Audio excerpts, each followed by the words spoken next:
Will the evidence that you use to get 100% permanent total work? If you just file a Social Security claim, will that just work? Here's a couple of examples of how different they are and how it absolutely will not work. So the first one is Social Security does not recognize social impairment. The VA uses social impairment as well as occupational impairment, and Social Security, they don't recognize social impairment at all. All right, so let's go ahead and use the mental health rating criteria as a baseline here. Like I said, you already won your VA mental health claim. Now you're going after Social Security. So the first thing you should understand is they do not have a staged rating system like the VA does. With mental health ratings, you have 0, 10, 30, 50, 70, and 100, all the way through the range, and that represents different levels of how much you can work or how much you can interact socially. If we hop over to Social Security, it's all or nothing. So 0% or 100% are your options. So depending on what you use to prove your claim and get your 100% P&T, this is going to make a big difference. If you're still able to work, and let's say you have a 50% rating for mental health, and it's occupational and social impairment with reduced reliability, that's not terminology that Social Security recognizes. They recognize you can't work, period. And then if we dive deeper into that, and looking at that same 50% rating, social and occupational impairment, the social impairment isn't considered at all. It's just not even a factor in Social Security disability insurance.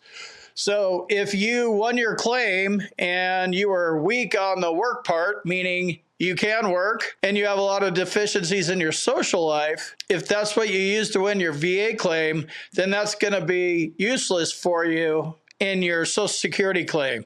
So there's a way to fix that, but you want to focus in on what the Social Security Administration is actually looking for and give them that evidence. So this is one example of how what you use to prove up your VA claim won't work for Social Security.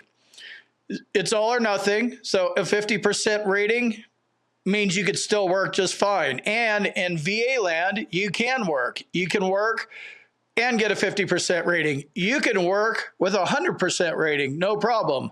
I know lots of you guys do it. Social Security, you can't work at all. It's 0% or 100%, right?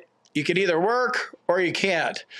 And then if you used any aspect of your claim, you're including social impairment, that's not even going to be considered at all by Social Security because it's not something they recognize. So when you're filing your Social Security disability insurance claim, you want to look at the rating criteria and understand some of the differences.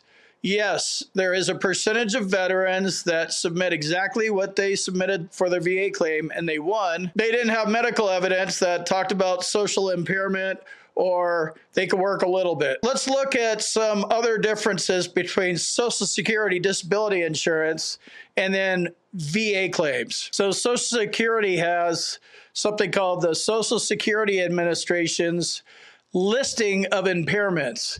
Here's the list here. A lot of these things are compensable by the VA and by Social Security. So you want to make sure the disability you're filing a Social Security claim for is actually recognized in the Blue Book and on this list. I guess one thing that's very similar is Social Security post things on their website, so does the VA, and they put a bunch of words on there, but they don't really define them, telling you exactly what you need. So requirements for qualification for a Social Security claim, along with having an identifiable medical condition, which is on the list, the Blue Book list, you also must show one of the following.